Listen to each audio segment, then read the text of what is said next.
Na videoaula de hoje, vamos falar sobre alguns distúrbios circulatórios, mais especificamente da isquemia e do infarto. Essa videoaula foi produzida por Micaele Cristina, Mirella Rayane, Raquel Vieira, Victor Mendes e Vivian Thaís. Qualquer dúvida, só enviar no fórum que a gente explica na próxima aula. Vamos começar conceituando o que é isquemia. Isquemia é uma palavra que vem do grego isch, restrição, e aimos, sangue. Portanto, a isquemia é a redução parcial ou a cessação total do fluxo sanguíneo para um órgão ou território do organismo. Dessa forma, o fluxo sanguíneo se torna insuficiente para manter as necessidades metabólicas dos tecidos. E com a isquemia, consequentemente surgem a hipóxia ou anóxia, que serão abordados com mais detalhes posteriormente. Na maioria das vezes, a isquemia é um processo localizado, como por exemplo, uma obstrução vascular total ou parcial, reduzindo a luz do vaso. Entretanto, há condições em que ela compromete vários órgãos simultaneamente, como nos casos de hipoperfusão sistêmica. Se a interrupção do fluxo sanguíneo for arterial, a região ou órgão isquêmico ganha uma aparência pálida, quando comparadas às áreas com aporte sanguíneo normal, visto que a chegada do sangue no local é comprometida. Já quando a interrupção do fluxo for venosa, o quadro é dominado por uma hiperemia passiva, que confere um aspecto cianótico ao órgão, pois o sangue passa a se acumular naquela região, uma vez que sua saída será afetada. Na maioria das vezes, a isquemia é causada por uma obstrução total ou parcial de artérias, veias ou capilares. As causas da obstrução podem estar na luz do vaso ou fora dela, visto que também se pode haver uma compressão extrínseca da parede vascular. A obstrução arterial é a principal causa da isquemia, podendo ser provocada por obstáculos intravasculares, por compressão extrínseca ou por espasmos da parede arterial. A obstrução intravascular, seja ela parcial ou total, resulta na grande maioria dos casos de aterosclerose, embolia, trombose arterial e arterites. Já a compressão extrínseca acontece por tumores, compressão de tecidos moles em decúbito prolongado e na síndrome compartimental. Nessa síndrome, o aumento volumétrico em um compartimento, com um espaço restrito ou limitado por uma parede rígida, pode comprimir os vasos. Um exemplo bem conhecido é o que ocorre com os músculos esqueléticos que sofrem hemorragia. O sangue extravasado aumenta a pressão no compartimento muscular, limitado por fáscias, e diminui a perfusão das áreas não comprometidas pela hemorragia. Espasmos arteriais podem ocorrer devido a desequilíbrio entre os agentes vasodilatadores e vasoconstritores, causando a obstrução parcial ou total da luz de uma artéria. Esses espasmos também podem ocorrer por vasoconstrição induzida pelo frio excessivo nas extremidades do corpo. A existência de circulação colateral entre artérias distintas em um mesmo território pode manter a circulação compensadora eficiente, como ocorre nos membros inferiores ou superiores após obstrução de ramos arteriais. Entretanto, em alguns órgãos, a circulação colateral não é suficiente para compensar a irrigação e para impulsionar o sangue da microcirculação para as veias. Nesses casos, a obstrução de um ramo arterial provoca o acúmulo de sangue na região, porque as colaterais trazem o sangue para a região, porém não tem força suficiente para conduzir esse até as veias. Desse modo, o sangue acumula-se na microcirculação, produzindo uma parada na circulação local, o que leva a uma anóxia e pode causar hemorragia. Em geral, a isquemia é mais acentuada em regiões limítrofes, de irrigação por artérias distintas, como ocorre no cérebro e no intestino grosso. A obstrução de capilares com isquemia localizada pode ser causada por aumento da viscosidade sanguínea, como em policitemias e na anemia falciforme, coagulação intravascular disseminada, em que microtrombos se formam na microcirculação. Pode ser causada também por compressão extrínseca, como é encontrada em pacientes acamados que desenvolvem úlceras de decúbito. Pode ser causada também por embolia gasosa e gordurosa e por parasitismo das células endoteliais e de células de Kupffer, com tumefação endotelial acentuada, como ocorre em algumas infecções por micro-organismos intracelulares, como da toxoplasmose, ou que induzem aderência de eritrócitos ao endotélio capilar, como a malária causada por plasmodium falciparum. A obstrução venosa pode resultar de trombose ou de compressão extrínseca. A principal causa de compressão venosa extrínseca é a torção do pedículo vascular, mas pode ocorrer também por compressão por tumores ou linfonodos aumentados de volume. Isquemia por obstrução de uma veia depende também da rede de vias colaterais de drenagem. Se a obstrução interrompe o retorno venoso e aumenta a pressão hidrostática da microcirculação, o fluxo sanguíneo fica comprometido e pode até cessar, se a pressão hidrostática se iguala à arterial. Com isso, instala-se isquemia progressiva associada à hiperemia passiva, que contribui para formar um edema no local. O território vascular torna-se progressivamente mais congesto, e o edema aumenta a pressão hidrostática intersticial, dificultando ainda mais a perfusão sanguínea e, consequentemente, acentuando a isquemia. São exemplos de isquemia por obstrução venosa a que ocorre na hérnia intestinal estrangulada, em torções do testículo, do ovário ou de tumores pediculados no vóvulo intestinal e em tromboses nas veias renais e mesentéricas ou nos seios venosos da dura mater. Essa imagem, que foi retirada do livro do Bogliolo, retrata uma peça cirúrgica de testículo e epidídimo com torção do funículo espermático, ocasionando um infarto vermelho, que será explicado com mais detalhes posteriormente. O testículo e epidídimo estão tumefeitos, enegrecidos e com petequias, que são esses pequenos pontos vermelhos. Estes são causados por uma pequena hemorragia dos vasos sanguíneos, caracterizando assim uma necrose por coagulação. Quais são as principais consequências da isquemia? É a hipóxia e a anóxia. A hipóxia é a redução do fornecimento de oxigênio e a anóxia é a ausência do fornecimento de oxigênio. Ambas são capazes de promover necrose, sendo que as lesões elas variam de acordo com a natureza do órgão afetado. Por que isso acontece? Porque existem diferentes tecidos e sua suscetibilidade à hipóxia ou à anóxia é diferente. Portanto, as lesões variam de acordo com o órgão afetado. Por exemplo, o tecido nervoso, imagem esquerda, ela é muito sensível à hipóxia. Os neurônios eles podem sofrer necrose após poucos minutos de anóxia, diferente do tecido muscular estriado, a imagem direita, que é mais resistente. Em caso de transplantes, por essa diferença de resistência de diferentes tecidos, os órgãos transplantados eles podem permanecer certo tempo em anóxia sem lesões graves, por meio de preservação em baixa temperatura, que reduz a atividade metabólica, diminuindo assim o risco de necrose. Essas consequências elas dependem de alguns fatores, da extensão da área isquêmica e da sua localização, da velocidade de instalação, da existência de circulação colateral, da sensibilidade dos tecidos atingidos à hipóxia ou à anóxia. Normalmente, quanto mais extensa, mais grave é a isquemia. Exemplo no miocárdio. A exceção, quando há isquemia em pequena área no sistema condutor cardíaco, pode levar a arritmia grave e até a morte. Assim como pequena isquemia cerebral, por exemplo, quando atingir certos nervos essenciais, eles podem ser fatais ou deixar uma sequela grave. Quando há isquemia súbita no cérebro, pode provocar perda da consciência, que pode ser transitória ou não.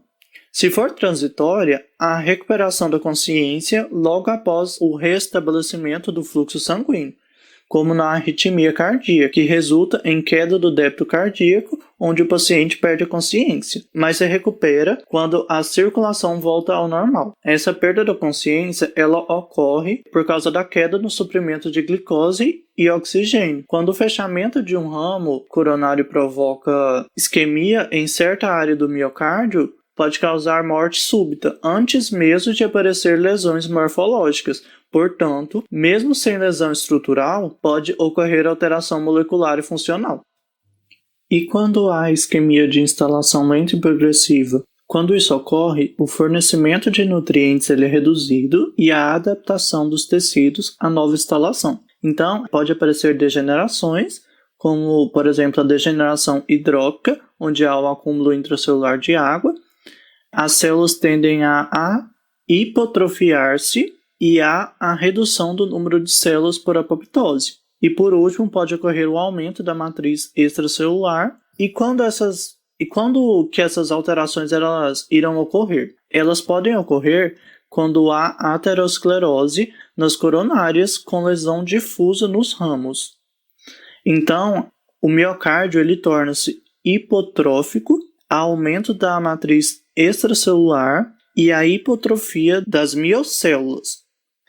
No caso da isquemia generalizada, vários órgãos eles são afetados por causa da falência do sistema circulatório. Devido a isso, vários órgãos apresentam lesões que se instalam em tempos diferentes e em diferentes lugares, dependendo de como, eu disse anteriormente, a resistência, a hipóxia ou a anóxia dos tecidos.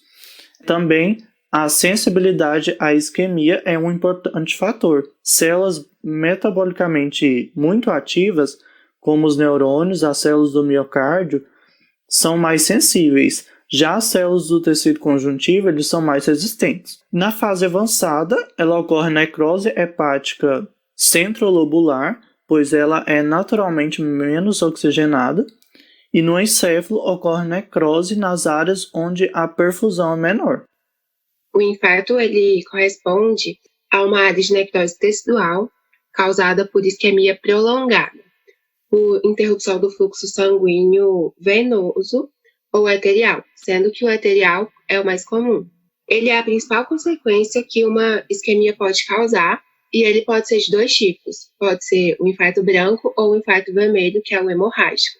O infarto branco ele ocorre quando há obstrução arterial em órgãos sólidos, que são os órgãos preenchidos, com circulação terminal, que possuem pouca ou nenhuma circulação colateral.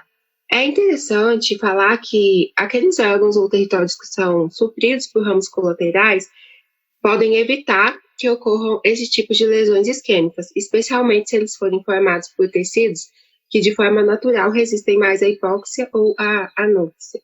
A região afetada adquire uma cor mais pálida do que a do órgão não lesado e acontece tipicamente no coração, no encéfalo, nos rins e no baço. Bom, geralmente o infarto, esse tipo de infarto branco, ele tem um formato de cunha meio triangular, como vocês podem observar pelas imagens.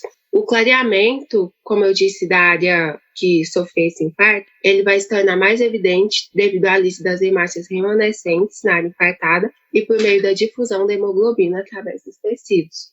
Ele vai adquirir uma coloração branco-amarelada característica. Como vocês podem perceber, nessa primeira imagem que mostra um rim recém-infartado, a área infartada ela vai ser bem nítida. Isso devido também a um halo de hiperemia que vai se formar ao redor da região. Essa hiperemia significa que está havendo ali um aumento na quantidade de sangue necessário para essa área e por isso forma essa borda mais nítida. Bom, a segunda imagem é possível perceber também aqui na extremidade a coloração branco-amarelada, sendo que nessa segunda imagem trata-se de um infarto no baço, que também ocorreu recentemente. Nas primeiras horas, a região ela pode se tornar um pouco mais vermelha do que a adjacente, e isso pode ocorrer devido ao refluxo do sangue venoso para o território arterial obstruído. A partir de 24 horas, essa palidez vai se tornar mais evidente e vai se acentuar cada vez mais de forma progressiva. As margens do infarto branco elas vão se tornar, como eu disse anteriormente, mais nítidas devido à apresentação do halo de hiperemia, que, como eu disse, é um aumento da quantidade do sangue necessário para determinada região. Bom, os infartos recentes eles fazem geralmente uma discreta saliência na superfície do órgão, e com a reabsorção das células necrosadas e a cicatrização subsequente, a região de infarto vai se retrair e quando totalmente cicatrizada, ela fica reduzida à cicatriz piramidal com retração na superfície. A imagem aqui, ela representa um infarto antigo em um rim. E essas setas apontam para cicatrizes, estão formando algumas depressões irregulares, devido ao infarto que ocorreu nesse órgão, que está bem característico. No sistema nervoso central, os infartos brancos eles são reconhecidos como áreas de amolecimento devido ao caráter liquefático da necrose, ou seja, ocorre de modo diferente aos órgãos citados anteriormente. Eles possuem um infarto de caráter isquêmico.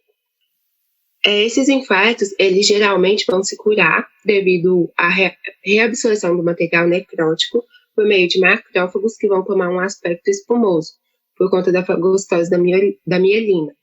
A reparação ela vai ser feita pela proliferação de astrócitos, que são células da neuróglia, que ocupam o lugar do tecido necrosado. Esse processo se chama gliose, que consiste em um meio de cicatrização do encéfalo, onde vai ocorrer uma alteração da substância branca. Essa imagem ao lado, ela representa um infarto no cérebro, que está mostrando aqui nitidamente a dissolução do tecido e o caráter liquefático da necrose. Existem 2 tipos de infarto, que é o infarto de caráter branco ou o infarto vermelho, que também é chamado de infarto hemorrágico. A explicação que se dá para esse nome é porque a região que vem ser comprometida, ela vai adquirir uma coloração avermelhada, que é decorrente da hemorragia que se formou na área infartada. Dentre as causas, pode ocorrer por obstrução, tanto venoso como também arterial. Ela ocorre normalmente em órgãos com estroma frouxo, que é o exemplo pulmão, e também com circulação dupla. Vale lembrar que a obstrução de uma artéria em órgãos cujos esses ramos são colaterais podem manter o suprimento sanguíneo e não causam uma necrose isquêmica. Isso ela ocorre nos pulmões de pessoas que não possuem problemas prévios. E essa circulação pelas artérias brônquicas, ela vai ser suficiente para poder manter essa viabilidade do parênquima, que quando há essa obstrução da artéria pulmonar, no caso, que quase sempre ocorre por tromboembolia. Caso o indivíduo, essa pessoa, ela vinha apresentar uma insuficiência cardíaca, como, por exemplo, hiperemia passiva, que é o aumento da pressão, né, que vai ocorrer nesses vasos. Neste caso, somente o fluxo sanguíneo pelas artérias brônquicas não é suficiente para que ocorra o suprimento necessário. E com a obstrução dessas artérias pela embolia pulmonar, consequente, então, vai ter o infarto, que é o infarto pulmonar, né? O pulmão, é um órgão bem frouxo, como eu já havia dito, e o sangue vai continuar chegando pelas artérias brônquicas. E a região do infarto ela vai se tornar hemorrágica. De maneira clínica, as pessoas com infarto pulmonar, elas vão apresentar uma dificuldade respiratória, que é a dispneia, dor no tórax e também uma tosse sanguinolenta. Outro tipo de infarto também que tem é no intestino, que é também de caráter hemorrágico, tanto de obstrução arterial como também de obstrução venosa. E quando obstrui um ramo da artéria mesentérica, por exemplo, vai levar a isquemia e também a necrose. Quando obstrui o ramo venoso, como por exemplo, a trombose, ou até mesmo a compressão ou a torção do pendículo vascular, também vai ocorrer um infarto vermelho. Essa obstrução arterial em órgãos com circulação única também leva a esse infarto vermelho. Falando um pouco sobre os aspectos morfológicos, na maioria dos casos, esses infartos eles vão apresentar lesões de forma piramidal ou em cone. Essa característica configurar em órgãos como, por exemplo, o rim, o baço e também o pulmão. E no intestino, ela vai possuir forma irregular, mas em qualquer caso, o material necrótico, ela vai possuir coloração vermelho escuro, que no caso é uma mistura, essa coloração, ela vai ser uma mistura de sangue, do sangue que foi extravasado e também dos restos celulares. Essas alterações macroscópicas, ela depende muito do tempo entre a ocorrência da necrose e o momento da observação. E ela é uma informação muito importante, porque nem sempre a gente consegue identificar um infarto que seja recente. Por exemplo, se uma pessoa ela vir a óbito e depois de um infarto, alguns métodos convencionais, eles não podem detectar a existência dessa lesão. Mas, por exemplo, tem alguns métodos como a tomografia por emissão de pósitron, ela pode detectar essas falhas no metabolismo desde o início. Microscopicamente, quando a gente fala de infarto vermelho, o achado principal é a necrose isquêmica, que caracteristicamente do tipo por necrose coagulativa. Mas também é importante lembrar que o aparecimento dessas alterações leva um certo tempo, como eu já havia dito. E nos infartos hemorrágicos, o material necrótico ele fica misturado com sangue, e se a pessoa vir a sobreviver após o infarto, dias depois surge o mecanismo de reparo nesse dano tecidual. Agora, explicando um pouco essa figura, a gente pode observar que é um infarto vermelho no pulmão, que é associado a tromboembolia na artéria pulmonar. A seta branca, ela indica o ramo arterial que foi obstruído pela tromboembolia, e nota-se também a configuração piramidal, como eu já havia explicado, que é na área infartada, que é a parte mais escura, e está representada pelas setas vermelhas.